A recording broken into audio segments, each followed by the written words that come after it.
Bienvenue dans cette série estivale du podcast Par le petit bout du mythe, consacrée aux jeux dans l'Antiquité. Quand on pense au sport dans l'Antiquité, on pense souvent aux Jeux Olympiques, qui se déroulaient tous les 4 ans. Pourtant, ces jeux n'étaient pas les seuls dans l'Antiquité.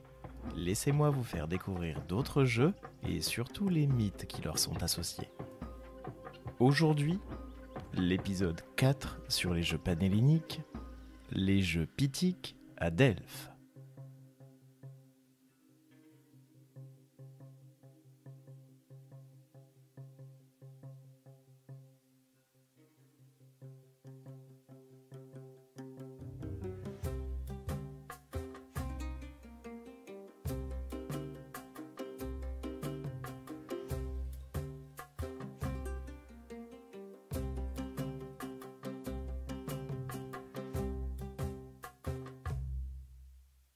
Delphes accueille elle aussi des jeux.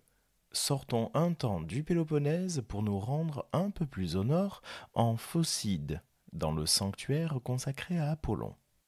Après les Jeux olympiques et les Jeux néméens se tenaient donc les Jeux de Delphes. On les nommait Jeux pythiques, Jeux pythiens ou encore Jeux delphiens. La première version est la plus commune et elle remonte au mythe de fondation.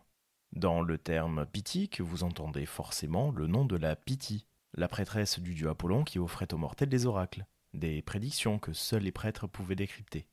C'est en quelque sorte l'équivalent de la Sibylle en Italie. Mais l'adjectif pythique peut aussi faire référence au python, ce serpent d'une taille démesurée lorsqu'on n'a pas l'habitude d'en croiser. Le nom même de python remonte à un python mythologique, celui-ci avec une majuscule. Ce serpent monstrueux est un enfant de Gaïa, la déesse Terre. Certains auteurs le disent parfois fils d'Héra, ou d'ailleurs fille. Pour le coup, les auteurs ne s'accordent ni sur le genre, ni sur l'ascendance.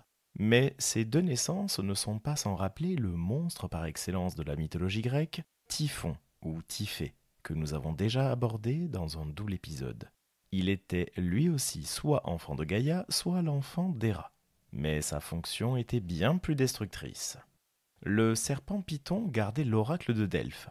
Cet oracle était donné à l'origine par Gaïa elle-même, qui transmit son savoir à Thémis, la titanide de la justice.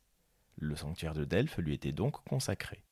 Dans les hymnes attribués au poète Homère, et surtout dans l'hymne consacré à Apollon, on trouve une version du récit qui confronte le dieu et le monstre Python. Et c'est lui qui parle. J'ai l'intention de bâtir ici un temple magnifique, oracle pour les hommes qui sans cesse, pour me consulter, conduiront à mes autels de parfaites hécatombes, ceux qui habitent le gras Péloponnèse comme ceux d'Europe et des îles saintes de flot.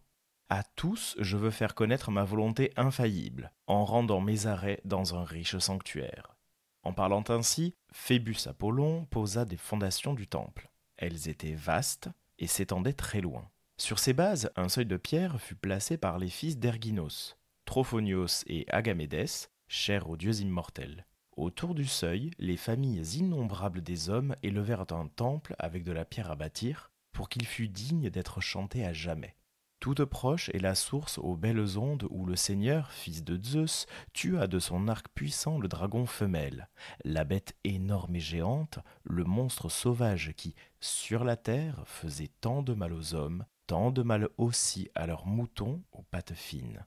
C'était un sanglant fléau. Il reçut un jour des mains d'Héra au trône d'or, puis éleva l'effroyable et sinistre Typhon, le fléau des mortels, que jadis Héra créa dans sa colère contre Zeus le Père, lorsque le Chronide engendra dans sa tête la glorieuse Athéna.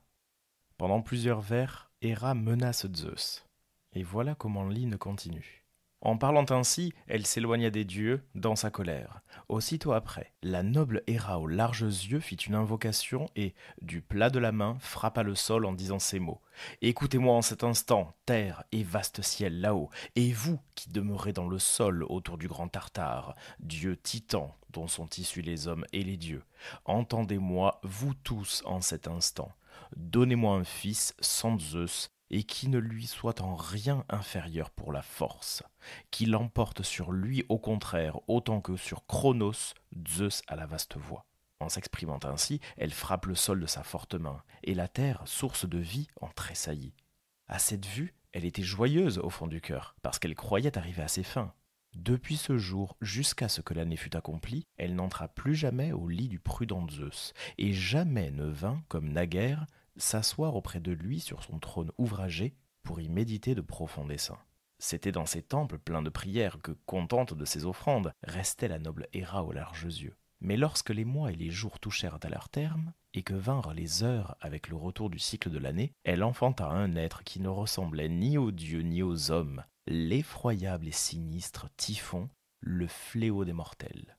Aussitôt la noble Héra aux larges yeux se saisit de lui et vint ensuite confier ce monstre à l'autre monstre qui l'accueillit. C'était celui qui faisait tant de ravages dans les familles illustres des hommes. Qui le rencontrait se voyait emporté par son jour fatal jusqu'au jour où Apollon, le seigneur archer, lui eut décoché un trait vigoureux. Déchirée par de rudes souffrances, la bête gisait à terre en poussant de grands râles et se roulait sur place. Puis il eut une clameur prodigieuse, inexprimable. Le monstre se tordit furieusement ici et là dans la forêt et rendit l'esprit en exhalant un souffle ensanglanté. Alors Phoebos Apollon dit fièrement « Maintenant pourri ici, sur la terre nourricière d'hommes, tu ne feras plus le malheur ni la perte des mortels qui vivent en ce monde. Eux qui mangent les fruits de ce sol dont vivent tous les êtres, ils pourront amener ici de parfaites hécatombes.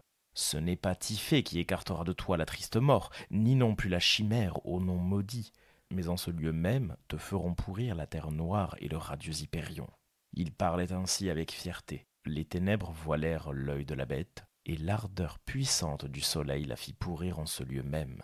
Depuis, jusqu'à ce jour, on l'appelle Pytho, et on donne au seigneur le nom de Pythien, parce que c'est là que l'ardeur pénétrante du soleil a fait pourrir le monstre. Mais le poète latin Ovide nous offre une autre version où la naissance de Python est involontaire. Voici l'extrait du premier livre des Métamorphoses qui en parle.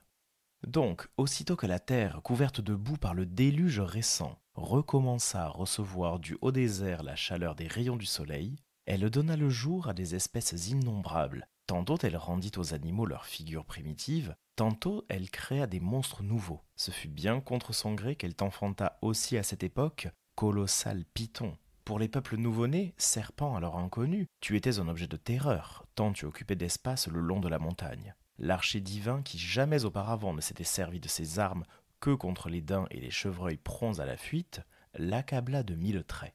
Vidant presque son carquois, il le tua. Par de noires blessures se répandit le venin de la bête. Pour que le temps ne pût effacer la mémoire de cet exploit, il institua, sous forme de concours solennel, des jeux sacrés qui, du nom du serpent vaincu, prirent le nom de Pythique. Là, les jeunes gens qui, par leurs poings, par leurs jambes ou par les roues de leurs chars, avaient eu l'avantage, recevaient comme récompense une couronne de chêne.